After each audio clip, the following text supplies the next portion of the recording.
their format's dictated. All right, everyone, find a seat. That's towards There's a lot more. A lot more. Thank you, Brian. I really appreciate it. It's gotta be a really good talk back. I don't think you guys have seen I feel that. like I got called out. But they are. Well, I'm talking about the future. Everyone loves the future. Yeah, I love the future. Ew. Yeah, and you know what? I don't even think I'm going to say AI one time. If everybody can grab a seat real quick to make sure we have enough chairs, Whoops. that would be awesome. AI. Let me get it all out. And then there's artificial intelligence, and then AI, and then you'll all be unemployed because we know that AI.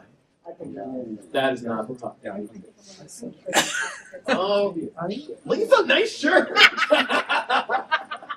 National Wow. emergency over there. Oh damn. All right, thank you everybody for your patience. You can come in and hang out if you want. Everyone here is super cool. Who's that? It's tactile. She's not bad. Not cool. Hang out for a little bit. Hey, you're. Okay. Welcome everyone to the Cassandra track. It's a peaceful movement of databases and data. Nah, we're a bunch of rebels and we're fun. So, this is going to be a very different talk for me today. I usually get up here and tell you about a feature, a data model, something cool that's coming. You know, I'm the hype man, Cassandra, and I'm okay with that. But I have another job too.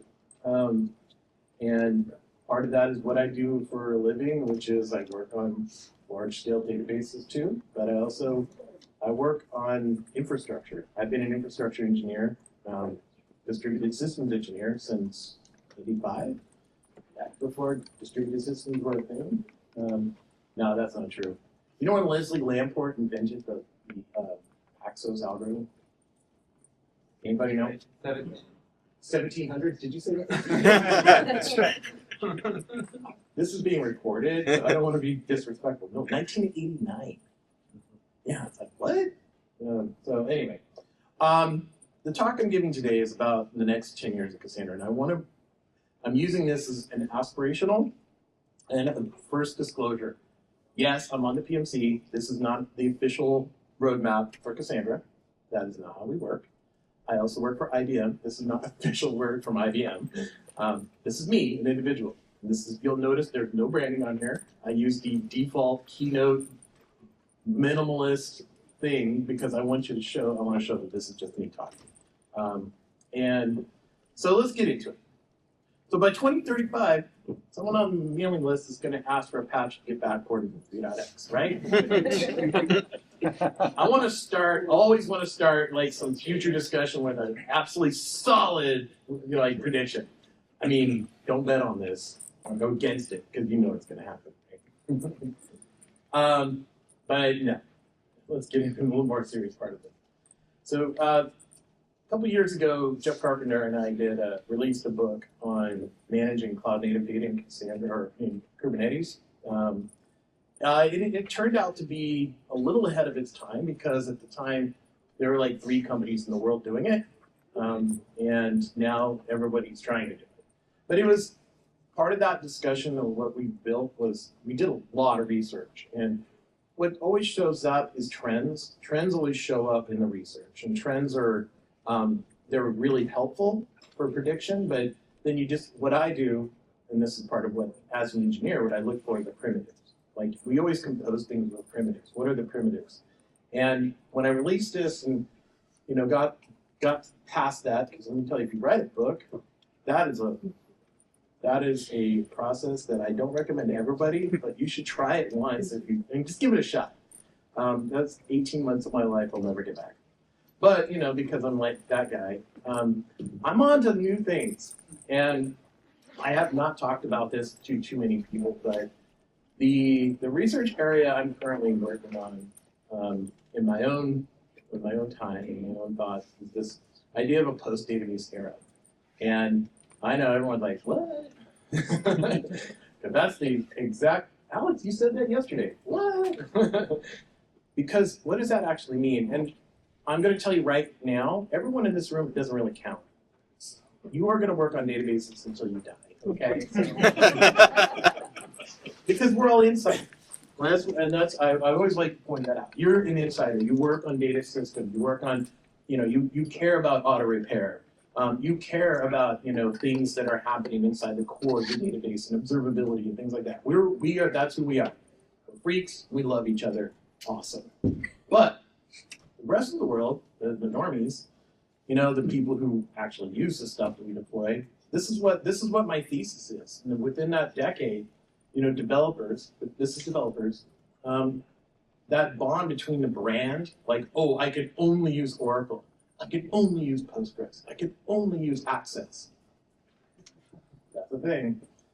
That'll change.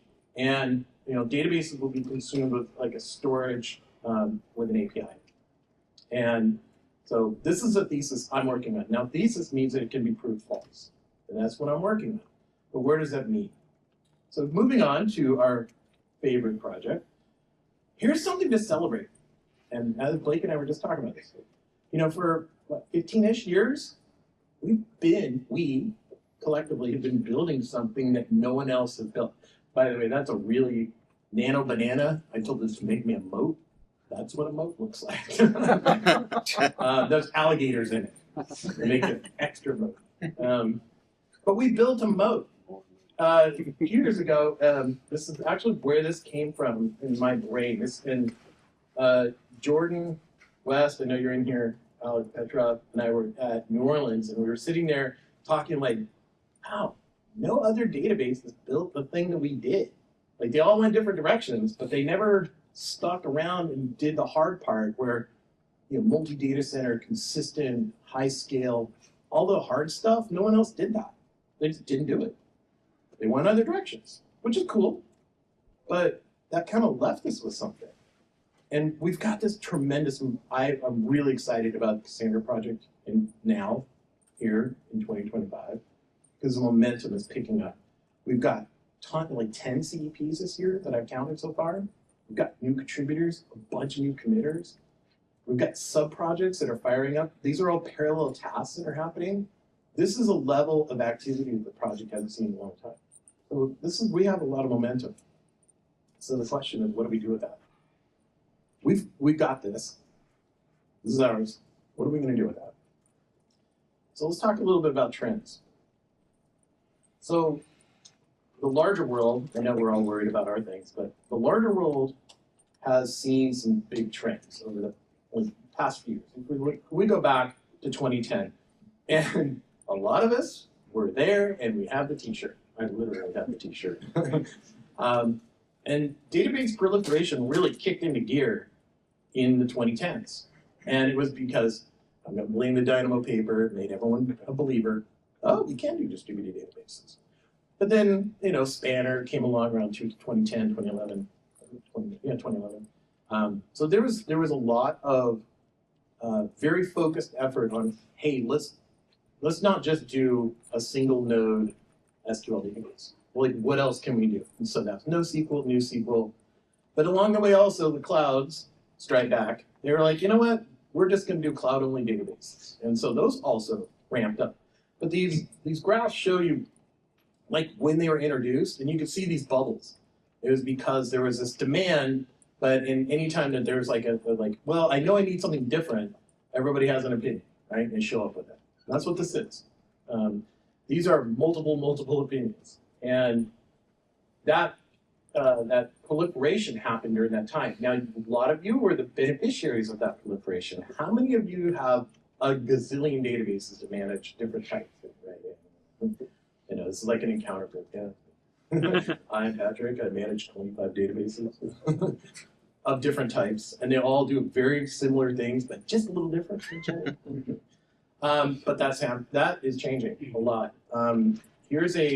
This is Redgate, they're a database management company. They did a survey, and this is very interesting. And I've seen this shift anecdotally. This is the first data I've seen that's starting to show it, is consolidation is now the name of the game. And if you work at a company that has 10 databases, more than 5 databases, you'll know that you probably have had that discussion. Like, how do we go from 10 to 9? How do we go from 9 to 8? And it's usually because of one thing, and it's cost. And it's like, do we need to have 10 separate groups of specialized people or have specialized training for this one little thing that we run over here? maybe not.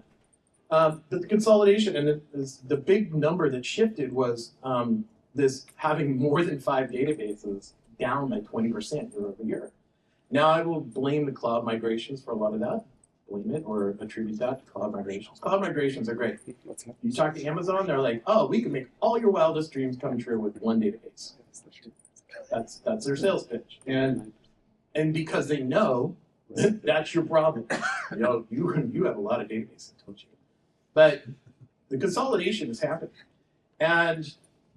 So this expansion and contraction, does this ever happen in our industry? Oh, of course it does. I love this graph.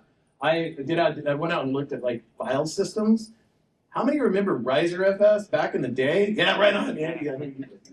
Yeah. That guy's in jail now for murder. I forgot about that. Yeah, another Cal Berkeley guy. Good job. Wow. Yeah.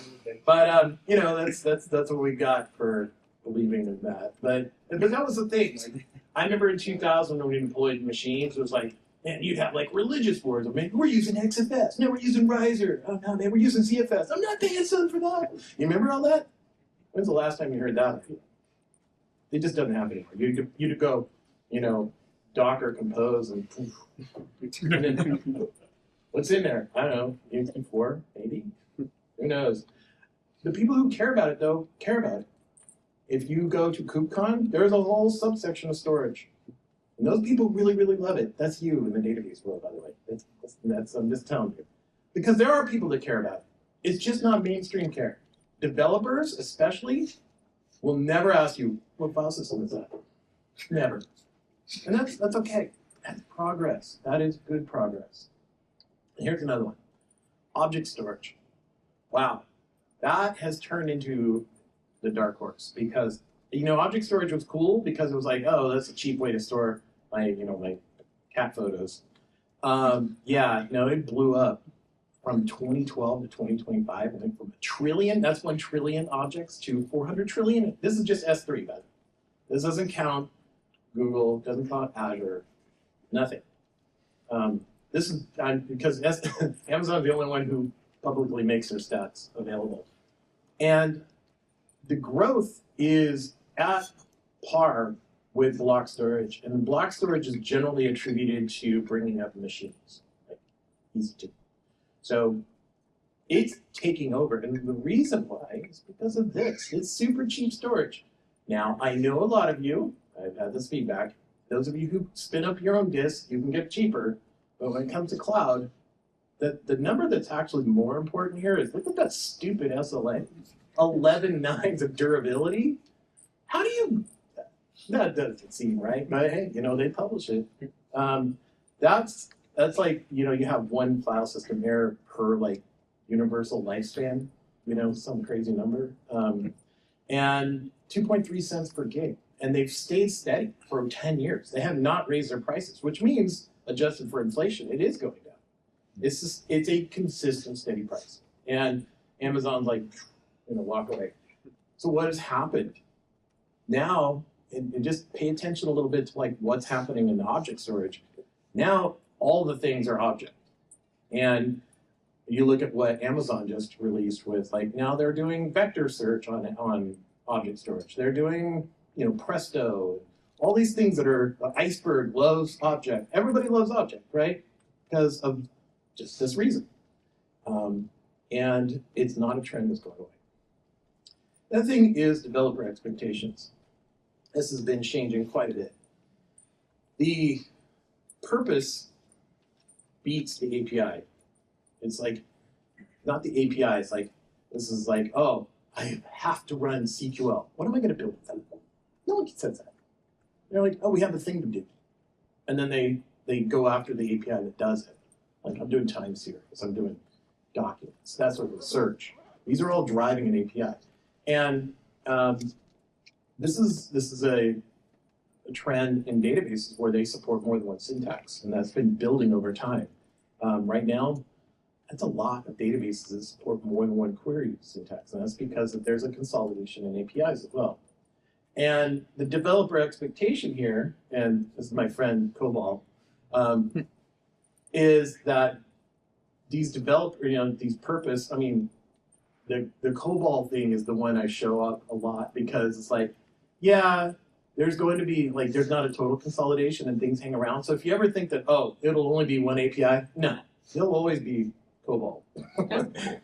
But the API consolidation is changing a lot. Postgres, CQL, or I'm saying CQL. Postgres SQL, I can't even say that word anymore. Postgres SQL has turned into the thing. And it's not because people are using Postgres. Not at all. It's more products now support just that syntax because it's the API. They're like, oh yeah, that's the one that seems to work pretty good. And they are. Where am I going to run it?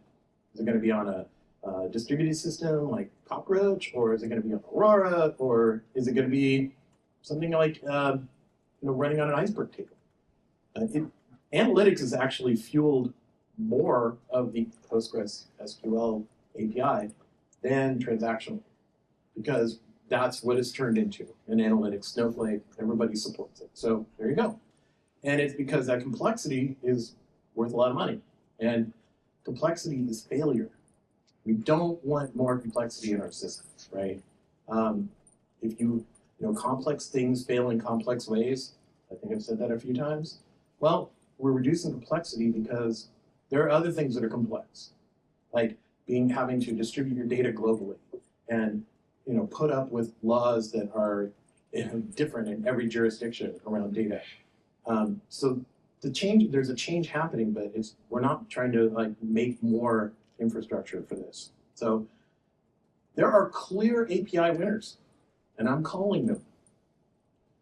There are clear API winners for data. I'm sorry CQL is not on here, but kind of. We'll get to that. So the five patterns that I'm calling as winners, and this is where we may debate. I'll be here all day. Are SQL, key value, document, search, and graph. And in those, there is the dominant dialect for each one. Postgres, SQL, calling it a winner. Why even argue? They're a winner. And that's okay. It's like, I'm not that dogmatic, really.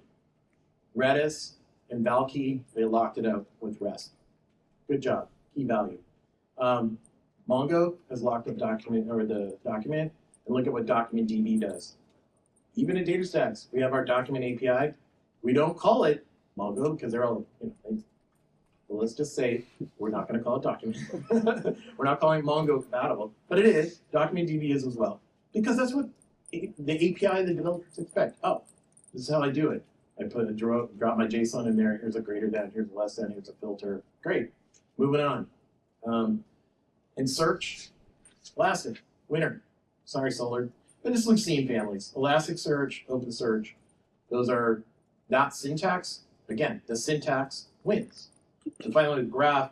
Gremlin and OpenCypher are kind of the dominants right now, but that's coalescing. GQL, and then the PKG, which I know there's probably 3 people in here that ever use graph, but those of you who do, yeah, there you are. There's 2 more. GQL, I think, is going to be that thing. But graph does a very specific thing. And so it fits neatly in particular use cases, and it's useful. So great. I'm calling out these 5. And yes, I'll have these slides. I know there's a lot of density in these. I'll have these slides available after that. So what does this mean?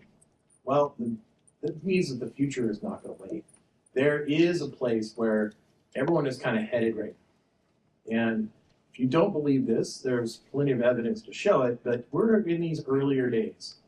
But this coalescing is happening, and it's happening on APIs mostly.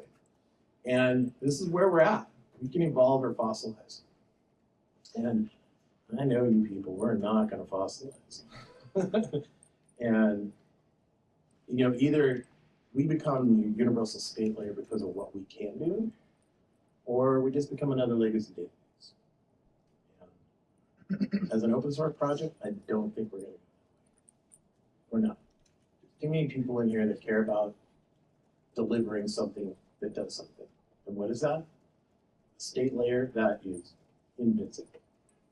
And it fits the purpose.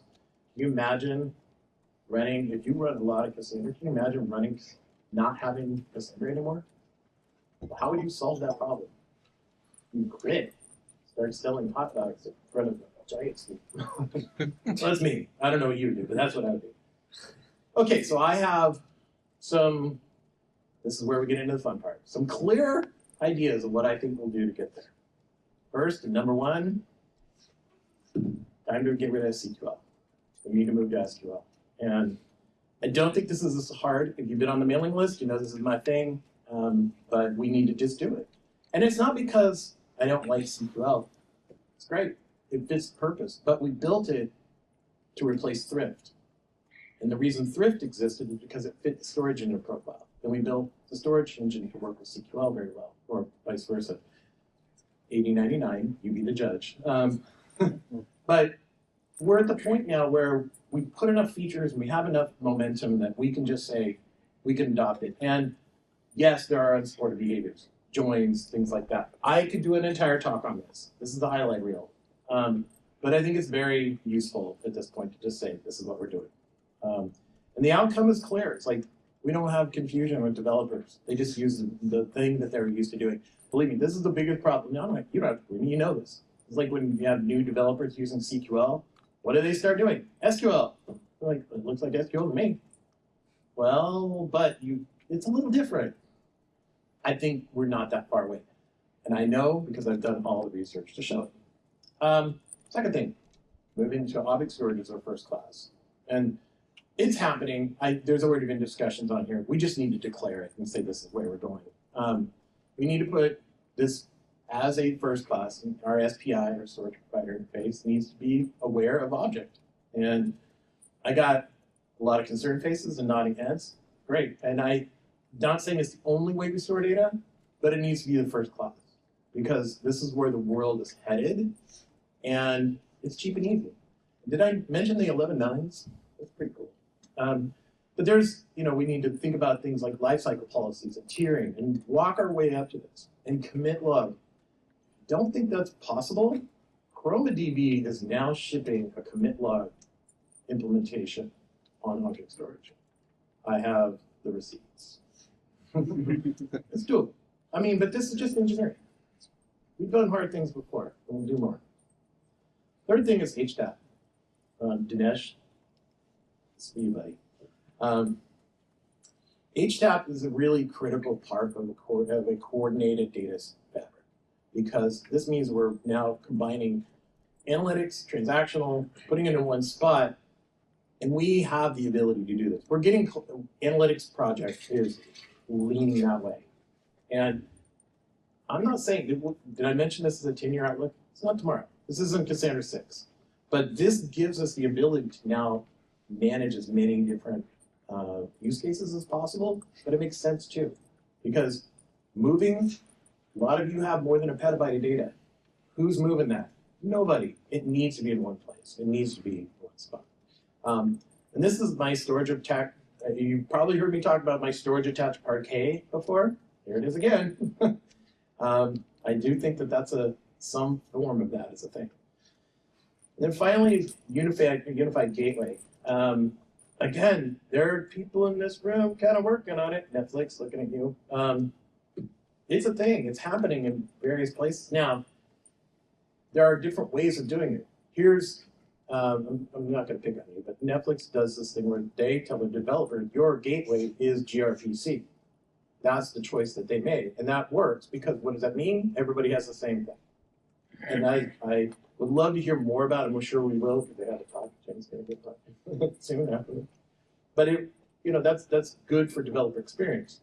The thing that I've looked at and I think is very possible for us is to move to a point where we can have, our own pluggable version where we go directly into query parser service and support the 5 big APIs. And there's some challenges in some of these. Some of these have been tried before, like Graph. Key value, that's the easy one. We can do that right now. But, search, that's one that I think we've dabbled with before in various forms. So this is a thing. And the outcome is clear. Like developers just get a host name, pick an API, same data. Transactional, analytics, how are you going to do it? And yeah, it doesn't mean you're going to do like a massive analytics query using document. That's not the purpose for that API. That's a strictly transactional thing usually. So we'll have things to debate. Good, because we were getting kind of bored, weren't we? And then the final North Star, this is the North Star I see for us on 2035. We will be the easiest database to migrate into. I have never heard a database project say, we want to be the one you come to. I mean, they're always like, you'll migrate to us, or you'll drop your other database and pick us up. But man, think about the possibilities there. And there's a lot. Like, if we could subsume a lot of different data formats, make it really super easy for developers to not have to do any work. No, they can do work, right? The developers. Yeah, I'm a developer too. That's it. All right, I'm gonna wrap this up with this, the 10-year roadmap. Again, this is me. This is not official policy from the ASF. This is not, from the Cassandra project. This is not IBM. This is just me, dude from Windsor, California. But I'm gonna throw out an opinion. Got to do the work to have an opinion. Am I right, Josh? Yeah. Amen. All right. Phase 1. I broke it up into 3 phases because that's any good project has 3 phases. So this is the near term. I think this is the thing that we need to think about immediately is our SQL is SQL, dive our brain, and just shift our brain to SQL. And it's not that hard. We're pretty damn close. We just did it. We did it with a couple of just recent CPs. That's right, huh? We just said, hey, what does PostgreSQL look like? Oh, just do that. Okay, great, done. It didn't compromise anything. It just realigned our syntax. The tiered object storage, I think, is also one that's near and dear. It can happen pretty quickly because there's things already happening there. Data access and implementation. It may not be the only one. I think there are others out there that are happening. And then finally, that Parquet. And this is what I'm talking about the next few years. I personally have already built some stuff around this. I know that there are others that are building things around building Parquet off of SS tables. It's actually not as hard. The hardest part is parsing an SS table, especially with BTI. I'm trying to do this in Rust, and consuming BTI is a challenge. But it's cool. It's cool. I know, you said there were dragons. There are dragons. But this is just engineering. It's just figuring it out. And we're going to learn a lot, but I think that the outcomes are pretty clear on these 3 things. The next phase is a little longer. That's a little longer time frame. We're looking at 5 years. But starting to look at the unified gateway as a beginning. And that's the pluggability of the API itself. And I trust that everyone in this room will bring their own opinions, but with a pluggable API, that's an opinion-ready thing. Like, here's how I think we should do it. Okay, great. We do a pluggable storage. We have pluggable that's starting to show up with opinions, and I think that's the thing is, and getting into the coordinator, not just a layer on top of the coordinator, it needs to be a first class. It needs to be at the coordinator level. It needs to be aware of things like consistency, and especially with the cord, it really is important. We're going to open up a lot of possibilities there. And it's just native, it's built in. And moving to just primary object storage, that's our preferred default, is object. And it sets the tenor, the goal is good. It shows what this project is doing. It may not be what everyone's doing. That's okay. We have great support for your spinning block storage, if you want. But object storage is where most people are going. And they're going to be in the cloud somewhere. And the analytics path, getting that to a point where it's usable and being used. And I really, this is where I'm more excited about, because this is where we start working with the ecosystem around us. I mean, look at where we are now. There's Iceberg Talks just happened here. Arab, look, all these different projects. Dataflow, I don't know if you know about Dataflow project. Pretty cool Apache project. Gluten. Another great Apache project. We just in this building right now, we have a lot of friends. But working more with ecosystem, we don't have to invent all this stuff. We just have to work with it. And then the final phase, the dream. Being completely language API agnostic. We're no longer like a preferred API. We're not dogmatic. Oh, well, to use Cassandra, you have to learn data modeling and join the holy order. That's the way it is today. We shouldn't have to have that. We should just be like, what do you use? Yeah, it supports that. Fine, bring it. And because you know what you don't get with any other system is that thing with the alligators around it. That very consistent, durable, globally available scaling database system that can handle your petabytes of wonderfulness and keep your business online. Yeah, that's the hard part. That's what we work on. Your API, that's a you problem. I'll bring it. And the full HTAP, I don't think this is, I think we could get there way before 2035. But, you know, I know things work in this project. It's an open source project. We should though. And with our friends, make good friends. Bring them all in. And then finally the last thing is that read any data format, super critical for being the one you can read, you can move into. And this is what I've experimented with personally myself. And I don't know if you remember, this has been done back in the day. When Microsoft Access came around, I know I'm kind of showing how old I am. You can't get up and stay on my lawn. Microsoft Access killing stroke was they imported other database formats. They were like, oh, use Clipper? Bonk. Oh, use FoxPro? Bonk. They just did it. And everyone was like, well, we should just use that because it comes with our Microsoft Select license. But it just took a file and read it and said, it's mine now.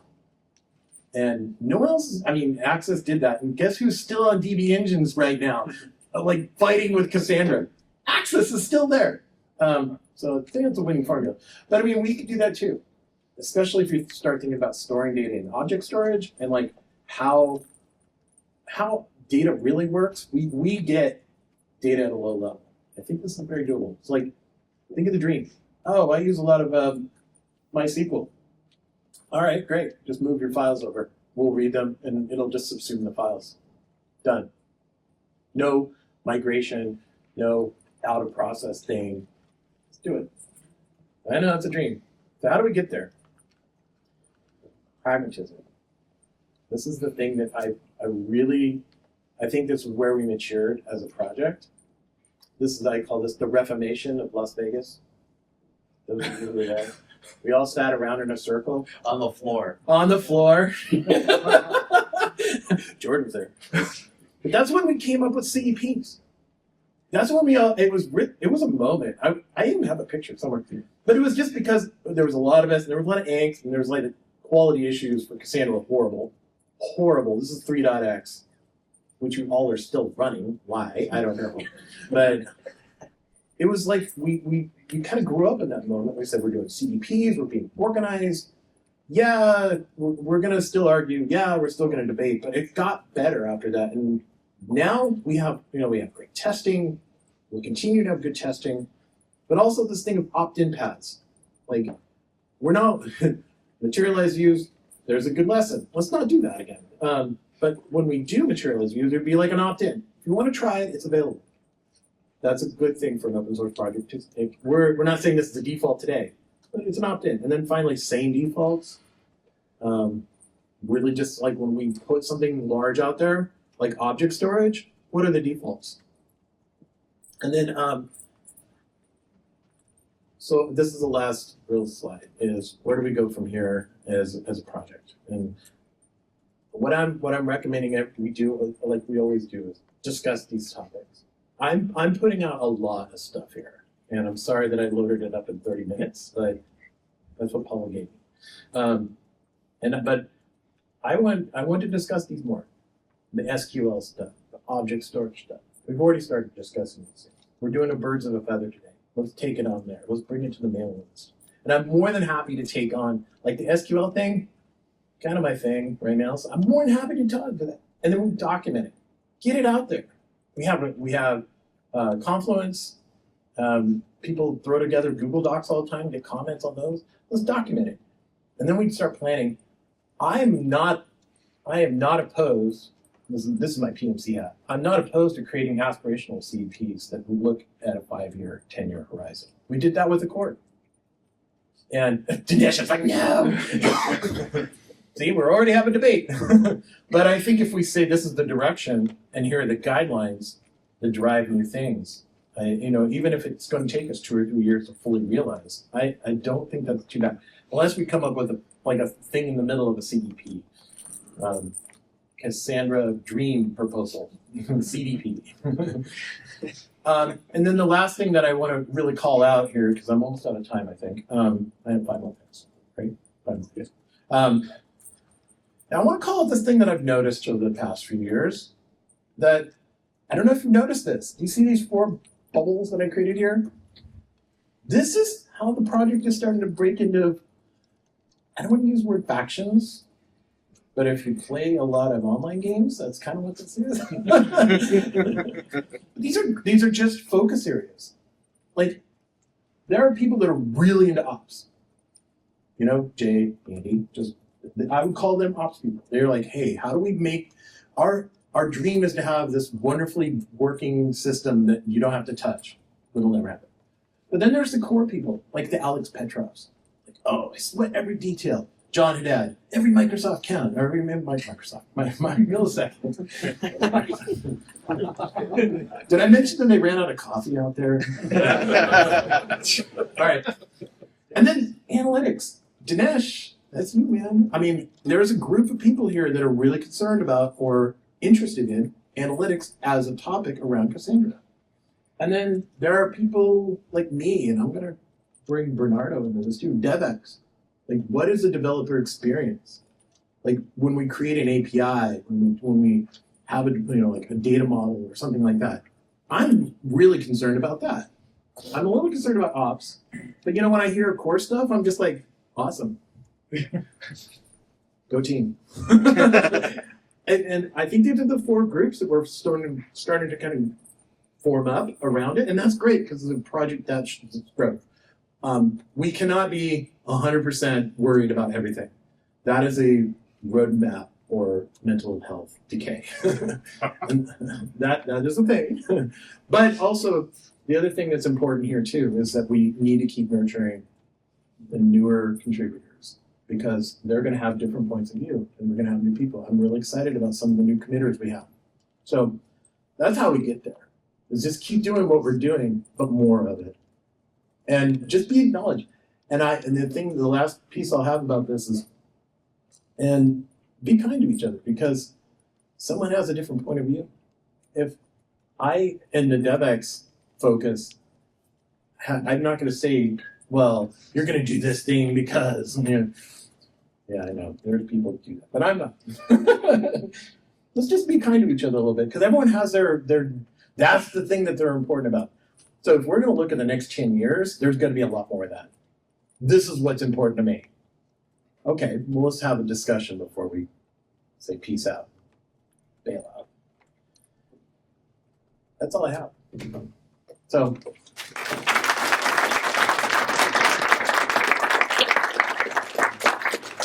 I have 3 minutes for questions. Did I remind you there is birds of feather? Dinesh, did you have a comment?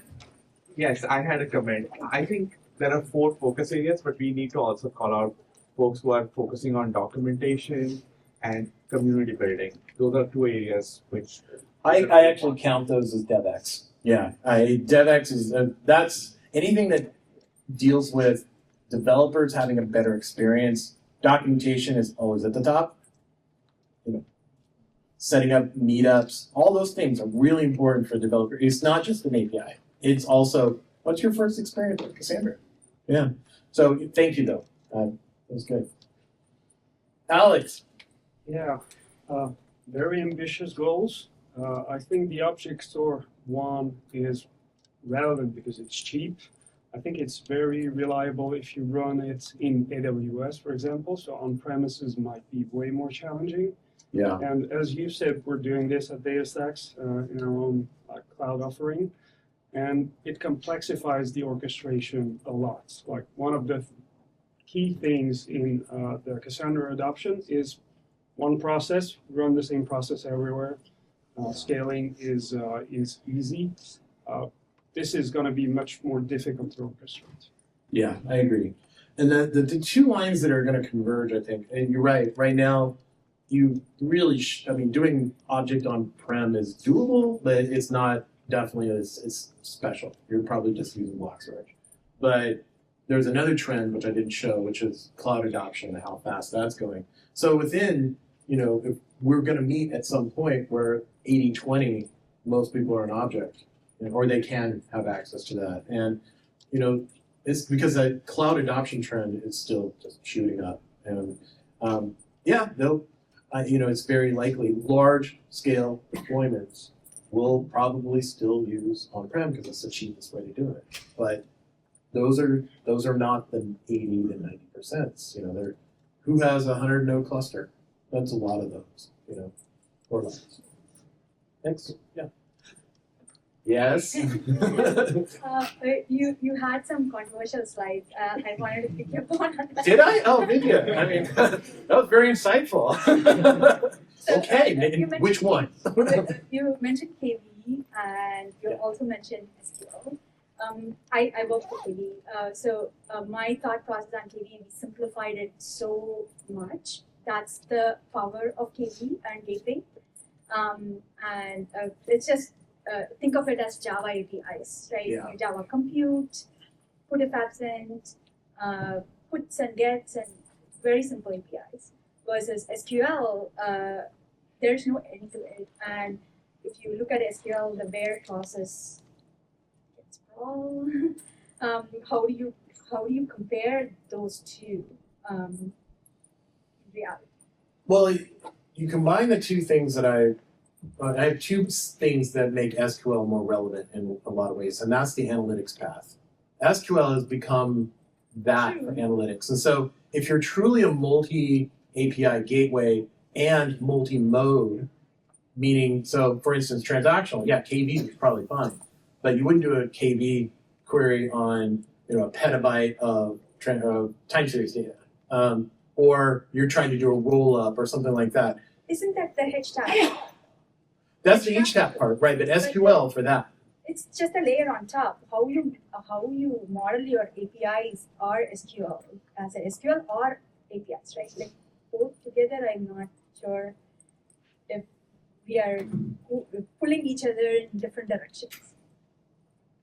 I have a diagram for that, and that's part of what I like cost-based optimizer and Kaler piece.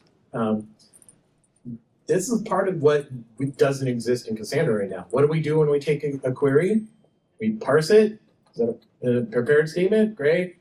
Right down to the storage engine. There's don't pass any. There's no optimization. We don't even really care that much. We do. The coordinators get involved. Great. It's very, very simple. The read path, even though it has some complicated parts, pretty simple.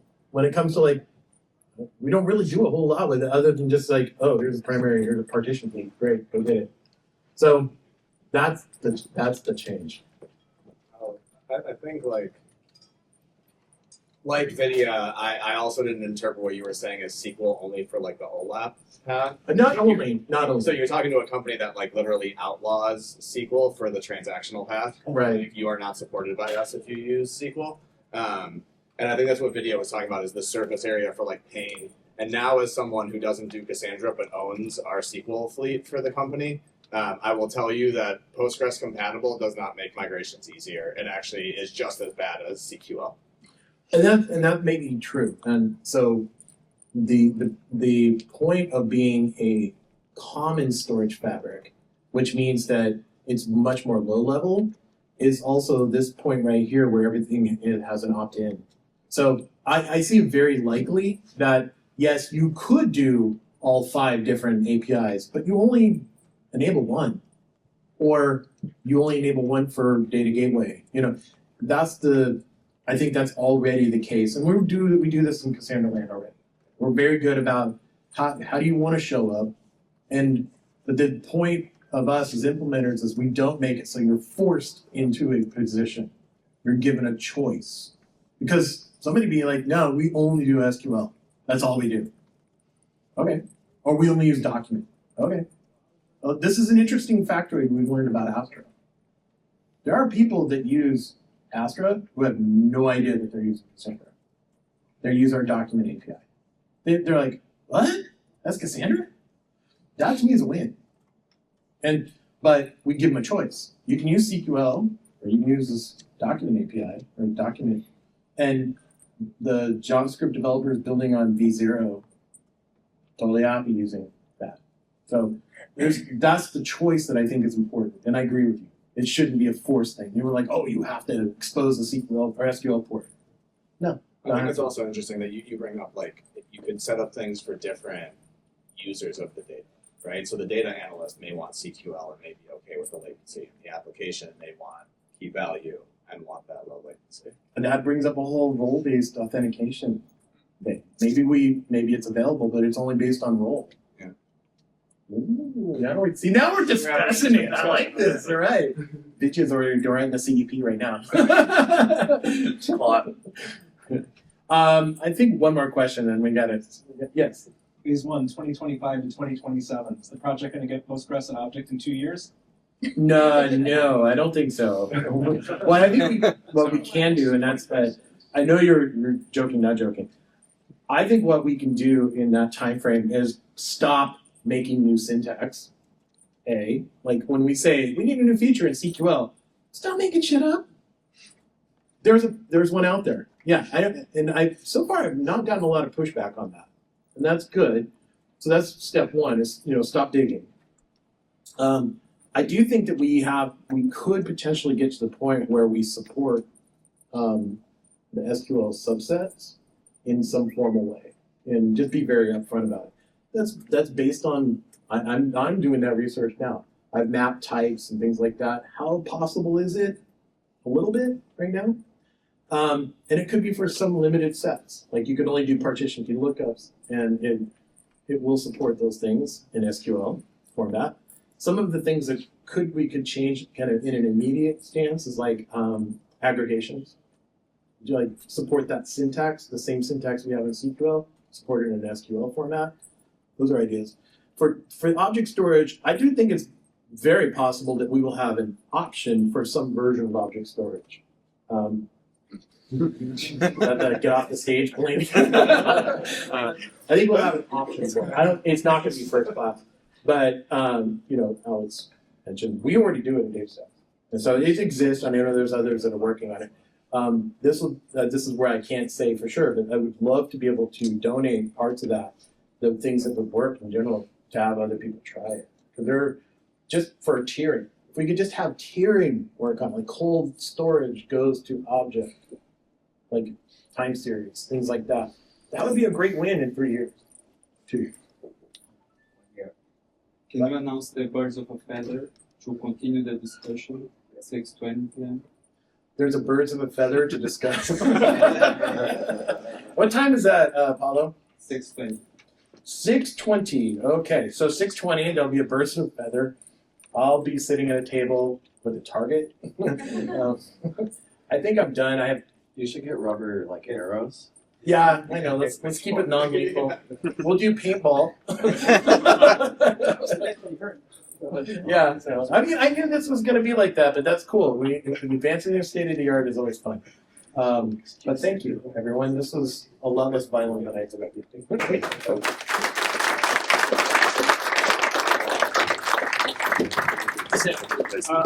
There. How's it going?